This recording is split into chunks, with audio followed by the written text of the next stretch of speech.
Hello, I'm Snow, and welcome to the Cyberforest Speaks. This is an entry in the FTL series. FTL stands for From the Logs, and will be the oral presentation of the entries on my blog for those who prefer to have the written work in an audio format. This is the adaptation of my post, As Above, So Below, Astrology and Polytheism, from 13th of December 2022. An important note will be to keep in mind that when entries in this FTL series consist of older works of mine, my views, opinions, beliefs and practices may well have evolved or changed over time.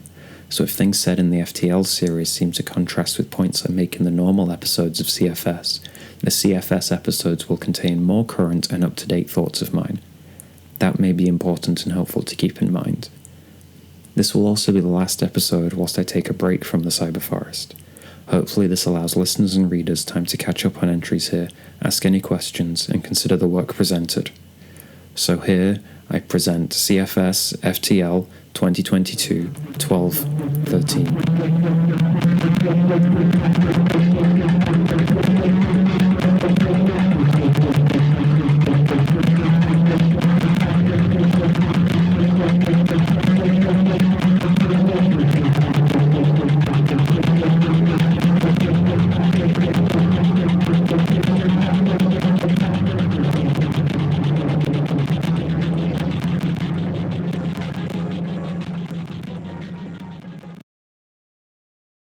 So below is a commonly known and understood expression, with its origins in the Arabic, Inna alaylar min al-asfal wal asfal min alayla, which came into Latin as quod est superius est sicut quod inferius, e quod inferius est sicut quod est superius, which translates into English more accurately as that which is above is like to that which is below, and that which is below is like to that which is above.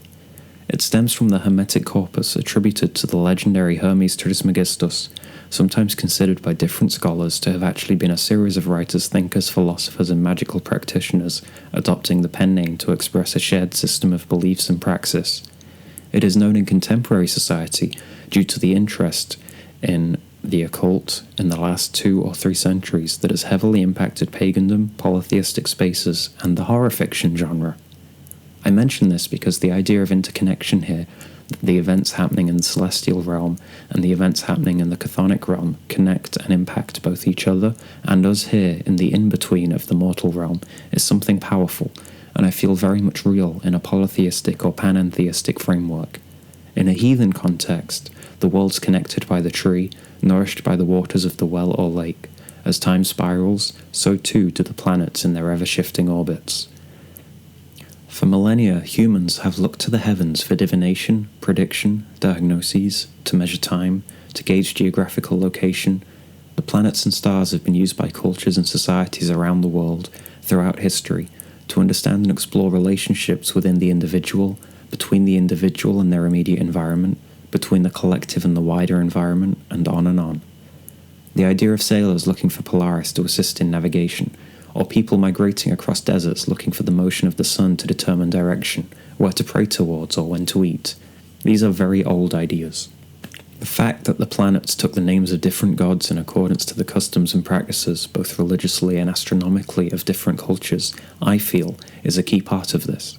Certainly an argument can be made that the bodies in the solar system discovered in the last 2 or 3 centuries were named by Western Christians in accordance with a perceived norm of naming planetary bodies after beings from Greek or Roman myth, and that this may impact our understanding of these celestial bodies. But a counter-argument I find worthy of much consideration is the idea that these planets, stars, moons, asteroids, centaurs, and so on reveal themselves to us when the time is right. They have been there all along. We just had yet to see them, in much the same way the gods are not suddenly created, but revealed to us at different points in time, in different locations, and we understand them in relation to our experiences, beliefs, and views. Lately I've been fascinated by the parallels I see between astrological practice and polytheistic practice, both readily dismissed by broader society, and both featuring prominent voices seeking the normalization of each of these, both juggling this balance between tradition, classical attestations and so on, with modern life, new discoveries, and the world we inhabit in 2022. Both striving to overcome and abandon this widespread false dichotomy between religion and science. There is something fascinating in the common points of contention, debate, and dispute between both the polytheistic/pagan communities and the astrological communities, where theological debates amass around the idea that if the gods are distant, they may be apathetic and have less of an impact on us in the physical realm. So too do astrologers have similar arguments around the notions of smaller or more distant planets, moons, or asteroids, such as Pluto, Eris, Sedna, and so on. Where beginner polytheists struggle with the notion of how many gods to include in regular ritual practice, so too do astrologers have to find where they draw the line in terms of how many planetary bodies to include in a given chart, which aspects to use or forego when looking at their interactions. Both being very oriented around relationships, both communities also juggle finding that balance between practice and theory, and how theory informs practice, then practice informs theory.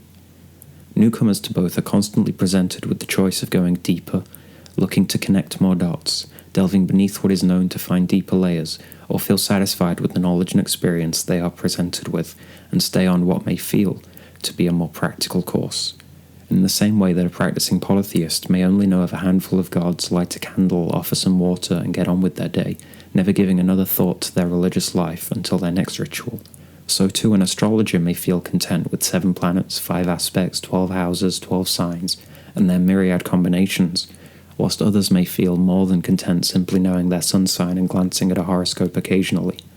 In the same way, a pagan may never give thought to trying to define the term God, so too many astrologers never worrying about trying to define planet. Similar philosophical questions arise through both fields around the topics of fate, destiny, determinism, fatalism, compatibilism, and free will.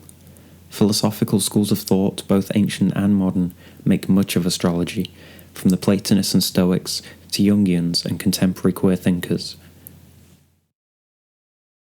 That which is in our power, Heimin, according to Stoic ethics, is how we adapt ourselves to fate and live in harmony with it. Valens argues that we cannot change immutable fate, but we can control how we play the role we are given. Lawrence, Hellenistic Astrology. As I have recently taken my astrological studies increasingly seriously, they're consuming much of my free time. There has been a sense of inevitability about it all. It has felt as though I am learning a lot of things almost too easily, very quickly, and I feel as though I am continuing to stumble into just the right things at the right times. I feel astrology has filled a huge gap in my religious life I had felt but not been able to articulate, quantify, or qualify. It connects to everything, and I feel it adds layers and depth to much of my life and my understanding of the worlds around me. In much the same way, my religious praxes are based upon a Reconstructionist foundation, with creativity, innovation, and revelation, helping to make it more relevant to when and where I live. The same approach is being undertaken with my astrological practices. I can begin with adopting many of the principles, techniques, and systems of Hellenistic astrology, from the rulerships to the house systems to planetary significations, and then add in newer ideas such as the outer planets, Uranus discovered in 1781, Neptune discovered in 1846, Pluto discovered in 1930, or centaurs, Chiron, Nessus, Pholus, Asbolus, or newer aspects, quintiles, septiles, semisquares, etc., to take into account newer ideas in both astrology and astronomy. The key thing is to create something that resonates and feels right for me, and feels effective, useful, and worthwhile in practice. Astrology is an incredible tool for divination, for electing dates and times for significant actions, for prediction, for growth and learning. I am excited to see where the gods lead me from here as I continue to follow the stars. Everything connects.